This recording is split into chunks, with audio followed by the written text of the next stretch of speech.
Selamat pagi anak-anak. Assalamualaikum warahmatullahi wabarakatuh. Semoga hari ini dalam keadaan sehat ya. Kita melanjutkan dalam pembelajaran kali ini. Kita masih tema 1, subtema 2, pembelajaran 5 dan 6, yaitu mengenai kegiatan ekonomi negara-negara ASEAN. Kondisi geografis yang sama membuat negara ASEAN memiliki persamaan dalam kegiatan ekonomi terkait hasil buminya. Ayo kita pelajari lebih lanjut. Kegiatan ekonomi negara-negara ASEAN. Indonesia mengekspor hasil bumi seperti timah, tembaga, besi, minyak, gas, dan nikel. Selain itu, Indonesia menghasilkan pupuk, tapioka, karet, kopi, kelapa sawit, dan tembakau. Ikan tuna, udang, dan teh juga diekspor ke negara lain. Brunei Darussalam terkenal sebagai pengekspor minyak mentah, gas alam, dan produk minyak. Penduduk Malaysia bermata pencarian dalam bidang pertanian, pertambangan, dan perindustrian. Pertambangannya menghasilkan biji timah terbesar di dunia. Singapura mengekspor mesin dan alat transportasi, alat elektronik, dan barang-barang konsumsi. Bahan kimia dan produk olahan minyak dihasilkan juga di Singapura.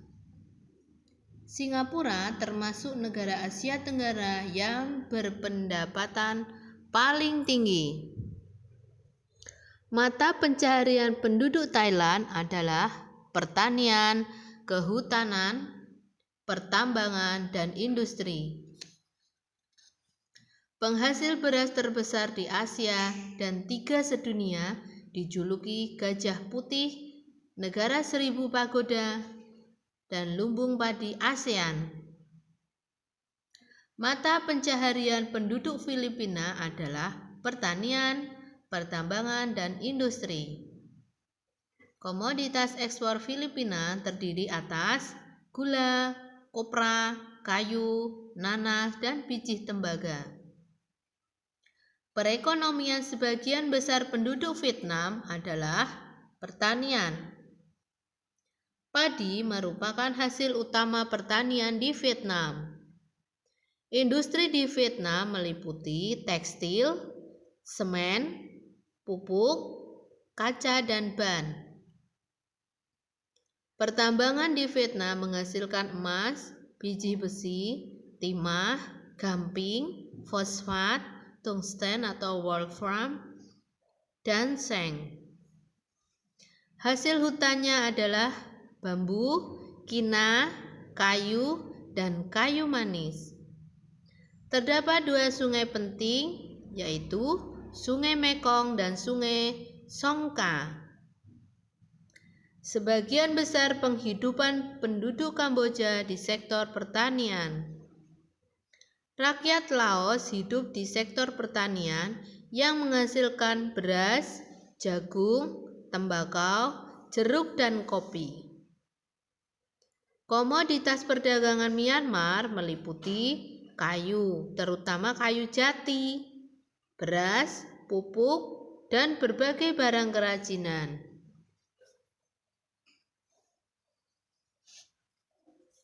Yang harus kalian lakukan adalah pilih 2 negara ASEAN dalam hal kegiatan ekonomi dalam bentuk diagram Venn. Pilih 2 ya, bebas silahkan. Aktivitas bersama orang tua. Lauk apa yang sering kamu makan di rumah? Tentunya semua menggunakan lauk ya. Tugasnya adalah bersama orang tuamu, buatlah menu makan keluargamu dengan memasukkan lauk di dalamnya. Kamu bisa membuat menu tersebut dalam 1 minggu. Misalkan hari Senin, nasi, sayur bayam, ikan goreng, sambal, susu, dan buah pisang. Seperti itu ya. Terus nanti digabung dengan Selasa dengan menu yang berbeda. Atau mungkin setiap hari menunya tempe ya tidak apa-apa. Yang penting ada menu lauk di dalamnya. Paham ya anak-anak? Kita lanjut pembelajaran 6. Ayo membaca. Kamu sudah belajar tentang hewan selama 1 minggu. Banyak hal yang kamu pelajari. Kamu sudah tahu bagaimana hewan berkembang biak dan jenis hewan yang hidup di negara-negara ASEAN. Menarik bukan? Tentunya menarik. Hari ini kita akan belajar binatang kelelawar atau biasa disebut binatang nokturnal, binatang yang hidup di malam hari. Pernah lihat kelelawar ya?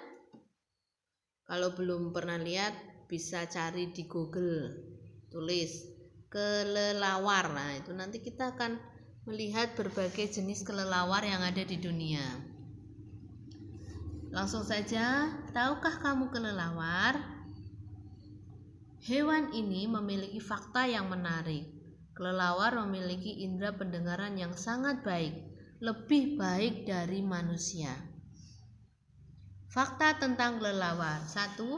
Kelelawar merupakan hewan mamalia, artinya hewan ini hewan menyusui, berkembang biak dengan beranak. 2. Tubuh kelelawar sangat bersih. 3. Pada umumnya kelelawar mempunyai 1 anak dalam 1 tahun. 4. Kelelawar hidup 20 sampai 30 tahun. 5. Kelelawar berperan besar dalam penyebaran dan penyerbukan tanaman. 6. Kotoran kelelawar yang menempel pada gua justru akan melestarikan ekosistem. Karena pada kotoran tersebut beberapa bakteri dan organisme lain menggantungkan hidup. 7. Kelelawar tidur di siang hari dan mencari makan di malam hari.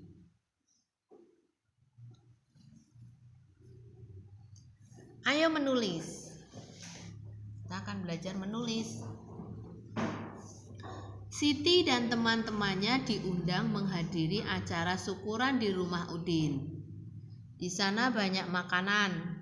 Di meja sebelah kiri ada ayam goreng, sate ayam, dan ikan bakar. Di meja sebelah kanan terlihat ada rendang dan soto ayam. Wah, Siti dan teman-temannya bingung memilihnya. Semua terlihat enak.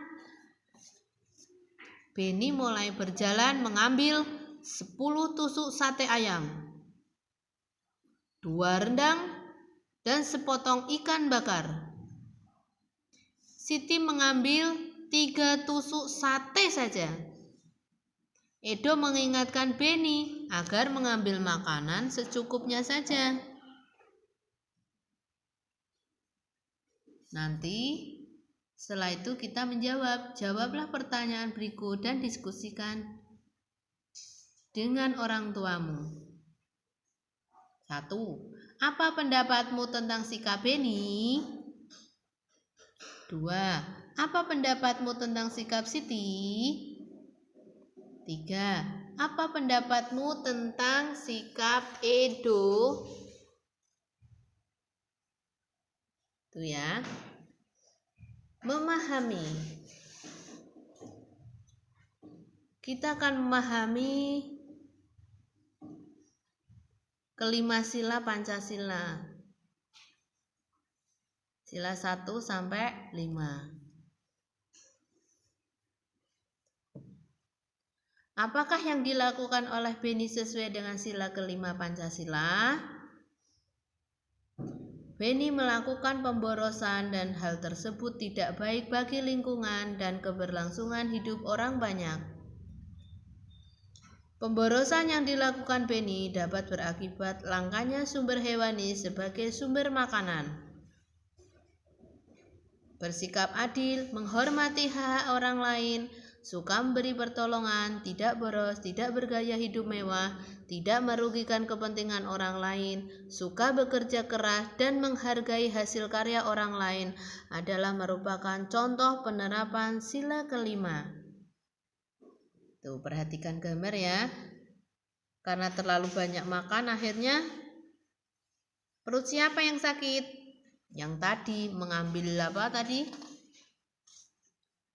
10 tusuk sate ayam. Siapa? Beni. 2 rendang dan sepotong ikan bakar. Jadi kita tidak boleh serakah. Paham ya? Ini Pancasila. Sudah hafal semua ya? Lanjut, aktivitas siswa. Carilah 3 contoh lain sikap yang sesuai dengan sila kelima dari Pancasila. Nanti anak-anak mencari contoh lain.